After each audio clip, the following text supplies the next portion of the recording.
नमस्कार दोस्तों, empowering bank customers के इस शो में आप सबका बहुत बहुत स्वागत है।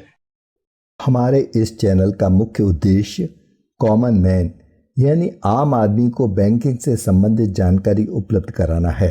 हमारी कोशिश रहेगी कि हम बिना किसी कठिन और तकनीकी शब्दों का प्रयोग किए बैंकों के नियमों और निर्देशों की जानकारी सीधी सरल भाषा में आप तक पहुंचाएं। बैंक ग्राहकों को जागरूक करना और उनके अधिकारों के प्रति सचेत करना भी हमारा प्रमुख ध्येय है। बहुत कम लोगों को पता है कि केंद्र सरकार के निर्देश पर रिजर्व बैंक ने अप्रैल 2005 में बैंकिंग कोड और स्टैंडर्ड बोर्ड ऑफ इंडिया की स्थापना की थी। इस संस्था को भारतीय बैंकिंग कोड और मानक बोर्ड भी कहा जाता है। आज हम बैंकिंग मानकों की चर्चा करेंगे और जानेंगे कि बैंक का ग्राहक बनते ही हमें क्या क्या अधिकार मिल जाते हैं। सामान्यतया इन कोड्स और स्टैंडर्ड के बारे में आम आदमी को बहुत कम जानकारी है। चूंकि ये पेशकश बैंक ग्राहकों के अधिकारों के बारे में है, इसलिए मेरी आपसे गुजारिश है कि आप इस वीडियो को अंत तक अवश्य देखिए ताकि आपको पता चल सके कि अच्छी ग्राहक सेवा देकर बैंक कोई फेवर या एहसान नहीं कर रहे हैं, बल्कि ये उनका दायित्व या कर्तव्य है। और हाँ, यदि बैंक इसमें असफल रहते हैं तो ग्राहक अपने अधिकारों का उपयोग किस तरह से कर सकते हैं। Rights of customer. देखिए, ग्राहकों के अधिकार वही हैं जो बैंकों के दायित्व या कर्तव्य हैं। तो सबसे पहले और सबसे महत्वपूर्ण अधिकार है राइट टू फेयर ट्रीटमेंट या उचित व्यवहार का अधिकार।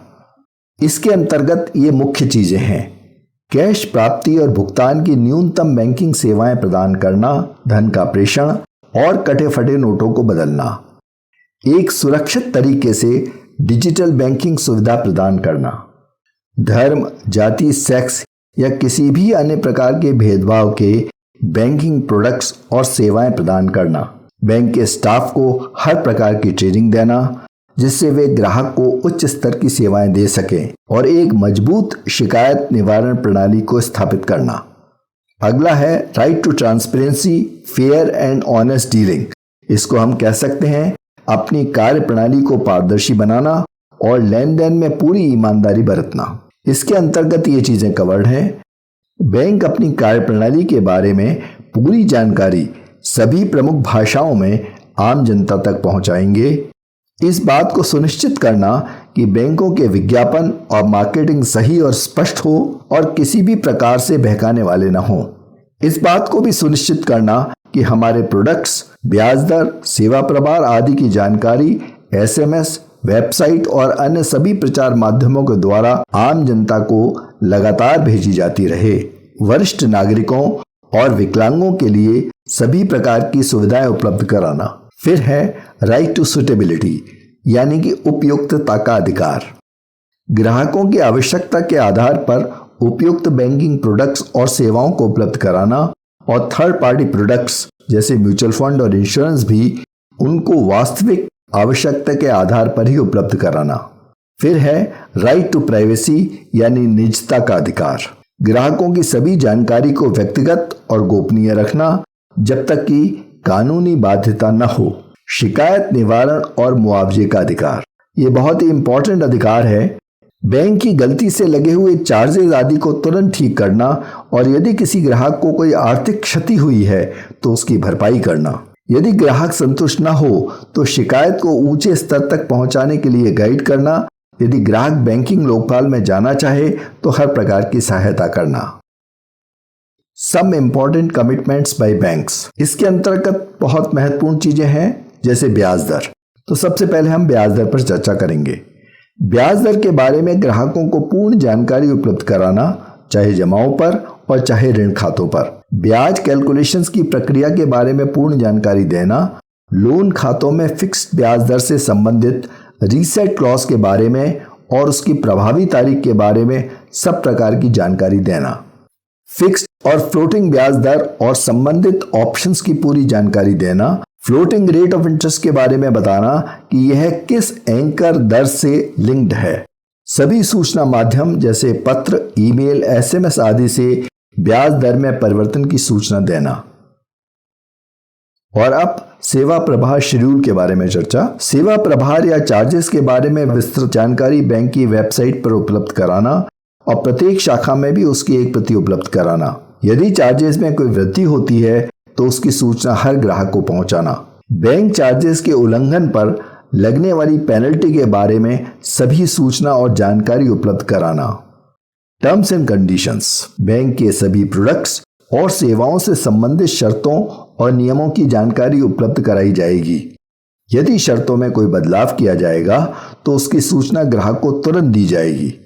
सामान्यतया ये परिवर्तन आगे आने वाली डेट से प्रभावी होते हैं, लेकिन इसके लिए 1 महीने का नोटिस दिया जाएगा। लेकिन यदि कोई परिवर्तन नोटिस दिए बिना लागू कर दिया गया है तो 30 दिन के अंदर उसकी सूचना दी जाएगी। अगर ये बदलाव ग्राहक के पक्ष में नहीं है तो ग्राहक को यह ऑप्शन होगा कि 60 दिन के नोटिस पर खाता बंद करा दें या किसी अन्य योजना को ऑप्ट कर लें जहां वह बदलाव लागू न हो। और अब आते हैं हम कलेक्शन ऑफ ड्यूज यानी रिकवरी के बारे में बातें। चूंकि ग्राहकों से इसके बारे में बहुत शिकायतें प्राप्त होती हैं, इसलिए इसके बारे में थोड़ा विस्तृत में चर्चा करेंगे। रिकवरी एजेंट्स नियुक्त करते समय देश के कानून, लाइसेंस और रजिस्ट्रेशन के नियमों का पालन किया जाएगा। रिकवरी की कार्रवाई शुरू करने से पहले बकाया राशि का पूर्ण विवरण पर्याप्त नोटिस के साथ ऋणी को दिया जाएगा ताकि वह भुगतान कर सके। रिकवरी की कार्रवाई शुरू करने से पहले जिस रिकवरी एजेंट्स को किसी कर्जदार का केस दिया जा रहा है उसका नाम, पता तथा संपर्क विवरण कर्जदार को भेजा जाएगा। जब भी कोई व्यक्ति बैंक की ओर से रिकवरी की कार्रवाई करने आएगा तो वह अपने साथ में बैंक से जारी अथॉरिटी लेटर लेकर आएगा और मांगे जाने पर अपना आईडी कार्ड भी आपको दिखाएगा। आपकी प्राइवेसी का पूरा ख्याल रखा जाएगा और बातचीत सभ्य तरीके से की जाएगी। सामान्यतया बैंक के प्रतिनिधि सुबह 7 बजे से शाम को 7 बजे तक ही संपर्क करेंगे। जहां तक संभव होगा किसी विशेष स्थान और समय पर आपको संपर्क नहीं करने के निवेदन का सम्मान किया जाएगा। बैंक के अधिकारी और एजेंट्स किसी तरह की मौखिक या शारीरिक धमकी, प्रताड़ना या वायलेंस नहीं करेंगे। परिवार के सदस्यों की प्राइवेसी का सम्मान किया जाएगा और उन्हें या ऋणी को पब्लिकली अपमानित नहीं किया जाएगा। किसी प्रकार के अनजान नंबर से फोन करके परेशान नहीं किया जाएगा। परिवार में मौत या अन्य महत्वपूर्ण फंक्शन जैसे शादी इत्यादि पर वसूली की कार्रवाई को अंजाम नहीं दिया जाएगा। यदि इस विषय में कोई भी शिकायत प्राप्त होगी तो उसकी पूरी जांच होगी और दोषी को सख्त सजा दी जाएगी। सिक्योरिटी को कब्जे में लेने की प्रक्रिया पूरी तरह से कानून के अनुसार होगी। इस प्रक्रिया का पूरा विवरण बैंक की वेबसाइट पर उपलब्ध होगा और उसकी एक प्रति ब्रांच में भी होगी। Deposit accounts. पहले सामान्य जानकारी। बेसिक सेविंग्स बैंक खाते की सुविधा उपलब्ध कराई जाएगी जिसमें कोई न्यूनतम बैलेंस की बाध्यता नहीं होती है। इसमें पासबुक बिना किसी चार्जेस के दी जाती है। पेमेंट बैंक्स और स्मॉल फाइनेंस बैंक यदि चाहें तो statement of account paper form या इलेक्ट्रॉनिक फॉर्म में भी दे सकते हैं।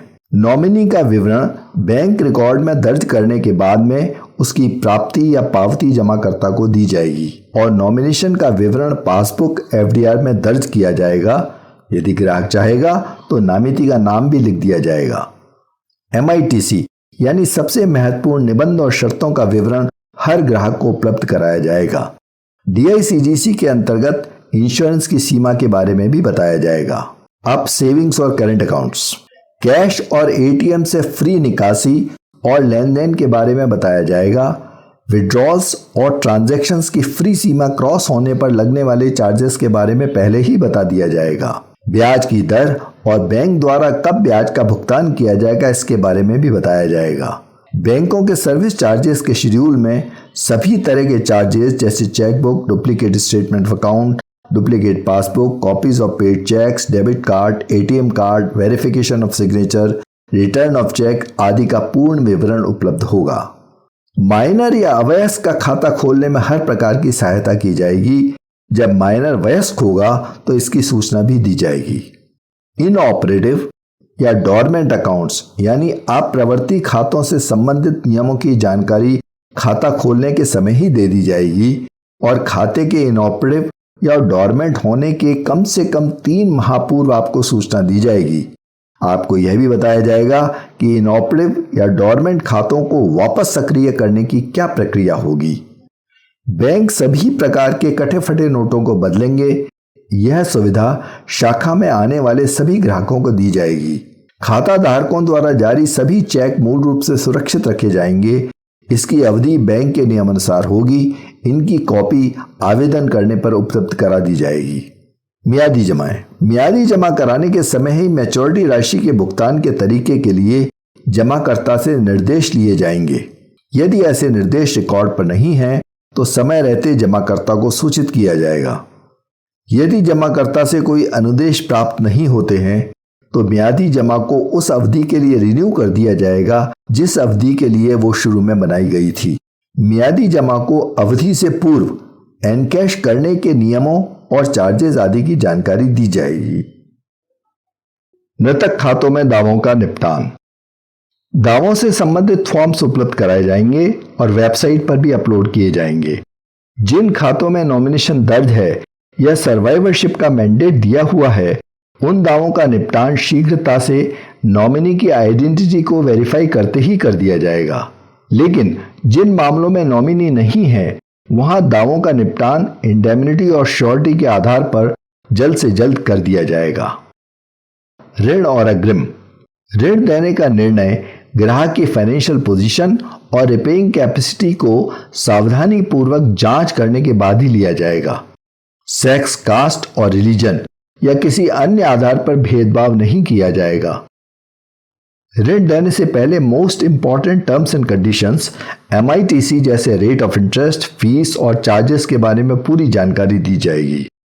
ऋण के पूर्ण भुगतान के बाद सभी प्रकार की सिक्योरिटीज, डॉक्यूमेंट्स, टाइटल डीड्स को 15 वर्किंग डेज के अंदर लौटा दिया जाएगा।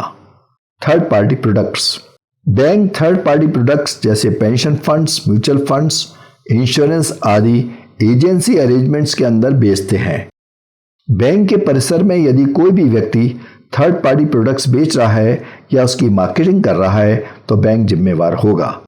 बैंक किसी भी ऋणी को थर्ड पार्टी प्रोडक्ट्स खरीदने के लिए बाध्य नहीं करेंगे। किसी विशेष कंपनी से इंश्योरेंस पॉलिसी खरीदने के लिए भी बाध्य नहीं करेंगे। कोड्स एंड स्टैंडर्ड्स का उल्लंघन। बैंक के प्रधान कार्यालय में एक कोड कंप्लायंस ऑफिसर होगा। उसके नाम, एड्रेस और कॉन्टैक्ट डिटेल्स सभी शाखाओं में नोटिस बोर्ड पर लिखे जाएंगे। BCSBI के नियमों में किसी प्रकार का उल्लंघन होने पर कोड कंप्लायंस ऑफिसर BCSBI को 7 दिन में सूचित करेगा। किसी भी प्रकार के उल्लंघन पर पेनल्टी या सैंक्शंस की कार्रवाई की जा सकती है। लेकिन कार्रवाई करने से पहले संबंधित बैंक का पक्ष भी सुना जाएगा। बोर्ड किसी भी प्रकार की सैंक्शंस लगा सकता है, जैसे वार्निंग, बोर्ड की सदस्यता को समाप्त कर सकता है या सेंसर की कार्रवाई कर सकता है। मीडिया में उस बैंक के बारे में तथ्यात्मक रिपोर्ट भी प्रकाशित कर सकता है। बहुत बहुत धन्यवाद और आभार। फिर एक निवेदन, कृपया हमारे इस चैनल को सब्सक्राइब करें और यह वीडियो अगर आपको पसंद आए तो लाइक और शेयर अवश्य करें।